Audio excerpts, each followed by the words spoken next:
Hello, this is Art for Introvert, and today we're going to discuss a computer animated film WALL-E, produced by Pixar Animation Studios. Released in 2008, it was a box office bomb that grossed $500 million and won the viewers' hearts. The movie followed the story of a solitary robot, had 6 Oscar nominations, and received the Academy Award for the Best Animated Feature. It was well expected because WALL-E was the pinnacle of Pixar visual storytelling. Let's find out what meanings lie behind this animated film and why it is believed to be one of the best love stories of the 21st century. The action takes place in the near future. The Earth turned into an uninhabitable garbage-strewn wasteland, and people left it long ago in the hope that the robots would be able to clear the Earth and make it suitable for living.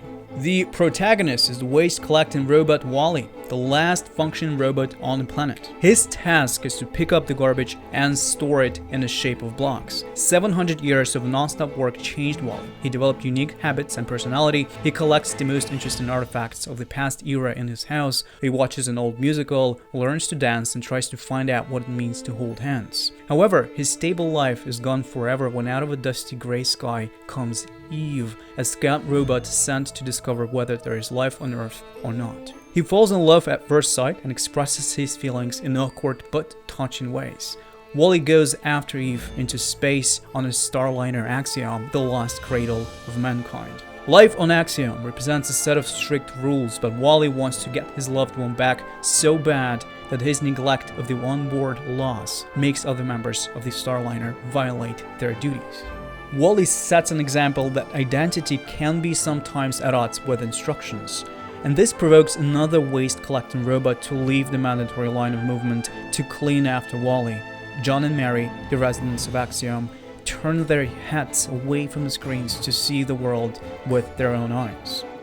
Almost having raised a rebellion, WALL-E returns the control over the ship to the captain, and Axiom gets back to the Earth where humanity finds its home according to the ending credits. The WALL-E story is a metaphysical revolt against the innate nature. Most importantly, WALL-E helps everyone he meets to obtain free will. The consumerism of the WALL-E dystopian world ends when individuality appears. It's hard to ignore the theme of artificial intelligence when the main characters are robots. WALL-E goes beyond the limits of his built-in functions, as 700 years of work has made him cultivate some kind of personality. It's especially clear at the end of the movie when he turns into an ordinary waste-collecting robot for a couple of minutes.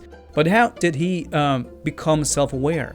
WALL-E watches the old musical and repeats the movements after the actors, and that's how he learns about emotions. The movie is partially based on the works of Marvin Minsky, one of the leading experts on artificial intelligence. He was the first to examine the robots from the perspective of emotional capacities.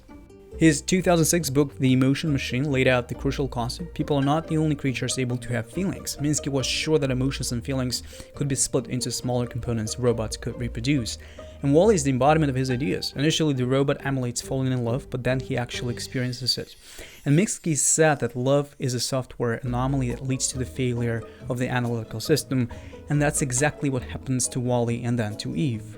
Love is one of the most essential human feelings, which has to be backed up by the partner's willingness to understand and accept each other.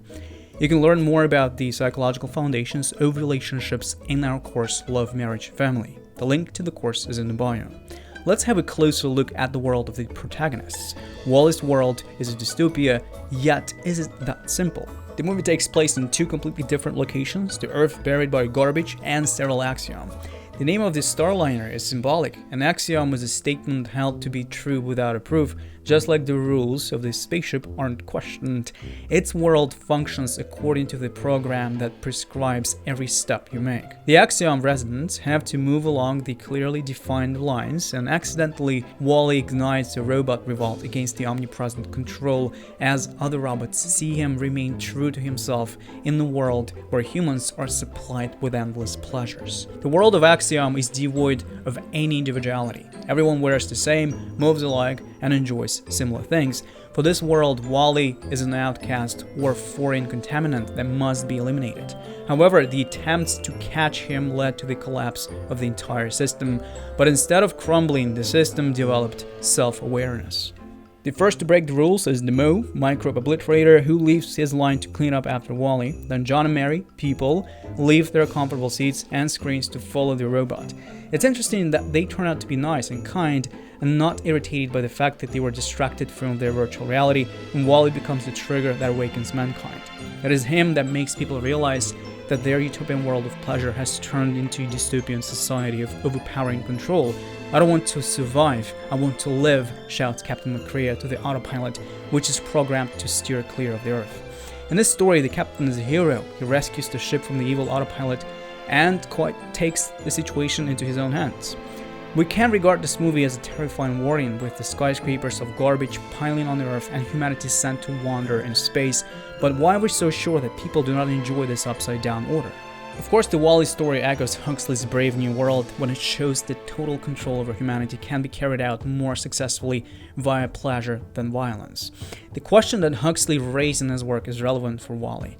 How bad is it to live in a world of careless pleasure so long as there is no pain and suffering? What's so bad about putting on some pounds?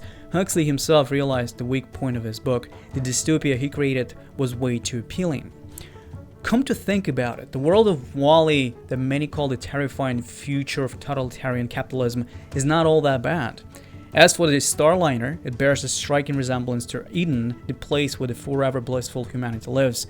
Wall-E and Eve, much like Adam and Eve, bring humanity back to Earth where they have to work and suffer. Although the film touches on all these topics, its main theme is love. The story of two robots makes the point that it takes two personalities, not merely two people, to fall in love.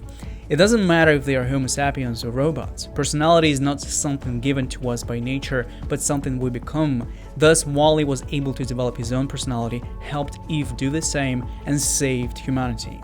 True love, as opposed to sensual pleasures, can only occur between self-sufficient individualities who can make a conscious choice. Wall-E and Eve show us how love is born and how it makes us heroic. After all, only love can save the world, even if the world doesn't ask for it.